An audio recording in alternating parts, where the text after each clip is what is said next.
The Minnesota Vikings traded for quarterback Josh Dobbs from the Arizona Cardinals, and they also traded away starting left guard Ezra Cleveland to the Jacksonville Jaguars. And I'm going to break it all down on this episode of the Minnesota Tim podcast. My reactions and more, my takeaways from the trades, plus why Jaren Hall is starting for the Minnesota Vikings on Sunday. We're not goons. We're not bullies. No matter what people say or do, we have to be ourselves. You. Guy Germain, From where? St. Paul, Minnesota. Les Averman, Brooklyn Park, Minnesota. Charlie Conway, Minneapolis, Minnesota. And I'm Gordon Bombay, Minneapolis, Minnesota. Minnesota! From the lakes of Minnesota. Our questions were finally answered after the Minnesota Vikings traded for Josh Dobbs. And my reaction to this trade is, why not? Why shouldn't the Minnesota Vikings take a risk, send over a 7th round or 6th round pick, acquire a quarterback, see what happens? Josh Dobbs is still a very young quarterback in the NFL. He has 8 career starts this season for a 1-7 quarterback record, 62% completion percentage. He started 16 games or has played in 16 games in his entire career, and his quarterback record is 1-9. This is going to be his 4th team in the NFL. He's 28, 29 years old, and he brings multiple weapons to the Minnesota Vikings because he's a decent thrower of the football, but he also can run the ball really well. He already has over 200 rushing yards this season. In fact, I had to look because I was curious to see if he has more rushing yards than Alexander Mattison. Would Josh Dobbs be the number 1 running back for the Minnesota Vikings if he was on our team? And Alexander Mattison has like 390 yards to Josh Dobbs like 260 yards. So he wouldn't be the number 1 overall rusher on the Minnesota Vikings right now. But he's a dual threat quarterback. He's an option. Kevin O'Connell announced that he's going with Jaren Hall on Sunday, and I got in a little bit of a Twitter spat because someone tweeted, Purple for the W tweeted out some Jaren Hall highlights, called him like the Mormon missile because he went to BYU and he's Mormon. And I reacted to it and I said, a lot of Jaren Hall's throws are throws to wide receivers that are wide open. I don't see a lot of anticipatory throws, which is, I think, the number 1 most important trait for an NFL quarterback outside of quarterback accuracy. You need to anticipate in the NFL. If you don't anticipate or can't anticipate, you're not going to have good luck at the NFL level. And Josh Dobbs, bringing him in, he's another option. Jaren Hall, let's hope that he goes into Atlanta and just strokes the crap out of the ball and throws the ball like he's never done before. I'm not reading too much into his appearance against the Green Bay Packers because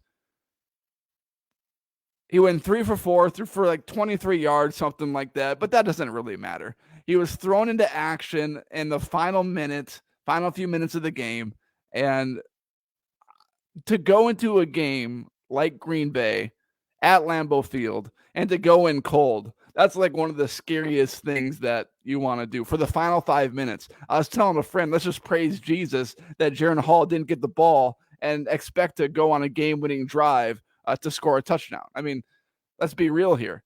The Vikings were up by 14 points. The only thing that he couldn't do was take a strip sack and let the Green Bay Packers recover. Oh, wait, he did that. But I think the reason why he had that strip sack in the first place is because he holds on to the ball too long. Jaren Hall is not a comfortable pocket quarterback, and he can make plays with his legs. So is it a big deal that he's a comfortable pocket quarterback? I would still say yes. I mean, you still want your guy to be able to throw the football when you got Jordan Addison and Justin Jefferson and TJ Hawkinson and KJ Osborne on the outside. So we'll see what happens with Jaren Hall. It'll be an exciting start to watch, because what if he goes out there and pulls a Will Levis and throws for 4 touchdowns and a bunch of yards?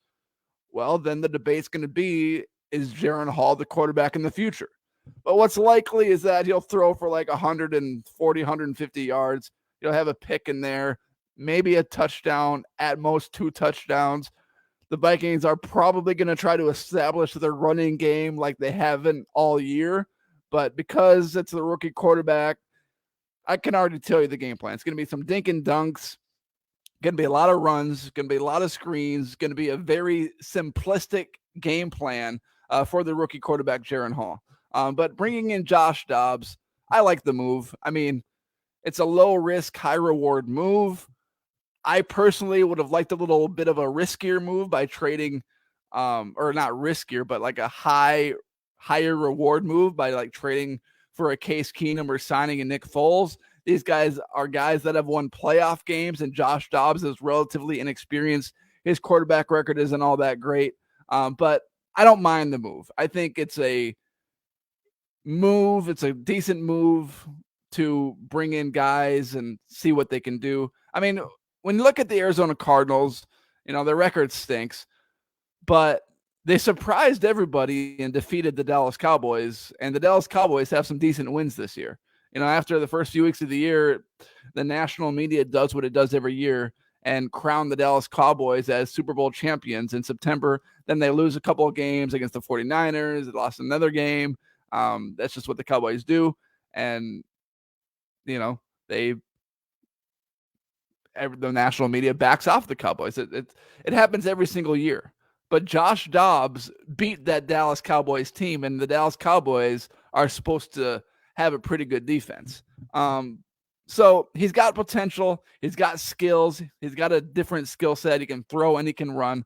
But it'll be interesting to see how he's incorporated, because if Jaren Hall goes out there this Sunday and the Vikings win and he has a decent showing, well, the chances are pretty high that Jaren Hall is going to be the starting quarterback going forward for the Minnesota Vikings after this week as well. The second trade the Vikings pulled off today, they traded Ezra Cleveland to the Jacksonville Jaguars. Not much of a surprise, because when you look at what Dalton Reisner did in his 2 starts when Ezra Cleveland was out, Kirk Cousins only got sacked like once or twice on Sunday. Jaren Hall had a strip sack, but that was more on him for not getting rid of the ball. Wasn't sacked at all against the San Francisco 49ers. And it wasn't until like the 4th quarter when he got sacked against the Green Bay Packers. And both of those teams have elite edge rushers. You got Bosa on the Niners. You got the Packers D lineman, I forget his name, but he signed just like a massive deal after the game. So the Vikings offensive line with Dalton Reisner has actually been better than the Vikings offensive line with Ezra Cleveland. So you ship them to Jacksonville. They probably need some offensive line help. Is an interesting tweet by Ian Rappaport. Ian Rappaport was kind of really hyping up the trade because he was one that reported it. And I want to read you exactly what he said. Ian Rappaport says the Minnesota Vikings trade, let's see here, standout guard Ezra Cleveland to the Jaguars. One of the better young players at his position. Cleveland moves on up to beef another O-line in exchange for a 3rd-day draft pick. So Vikings didn't get much in exchange, 3rd-day draft pick, but you signed Dalton Reisner. He has a great 2 weeks. Ezra Cleveland, there's no room for you back in the offensive line starting lineup. The chemistry is good. The blocking's good. Reisner's proved himself. And, adios. See you in Jacksonville. So those are the Minnesota Vikings trades on trade deadline day. A massive day for the Minnesota Vikings. Big day all around the NFL because the defensive end for the Washington Commanders also was traded to the San Francisco 49ers, Chase Young, and going to put him next to Joey Bosa or Nick Bosa, whatever the one. I don't really care. And lots of things happening for the Minnesota Vikings and the NFL. Lots of storylines to follow. I'm sure I'll be back later this week to recap the Vikings game against Atlanta and maybe even preview it. Jake and I will be back later this week as well. But one thing I do want you to check out right now is Hokeland Farm. Check out Hokeland Farm for rotationally grazed, 100% grass-fed Hereford beef. This beef is sold in quarters and halves, and they also have custom sample packs so you can try before you buy. This beef has no medications or antibiotics, and you get 20% off your first order if you tell Hokeland Farm you heard about them on the Minnesota Tim podcast. So check out Hokeland Farm. Call them today at 952-491-1541. Check out their Facebook page at facebook.com/Hokeland Farm. And if you have any questions, you can email them at hokelandfarm2012@gmail.com. 20% off your first order if you tell them you heard about them on the Minnesota Tim podcast. That's going to do it for this episode. Thank you for listening. If you're watching on YouTube, please subscribe.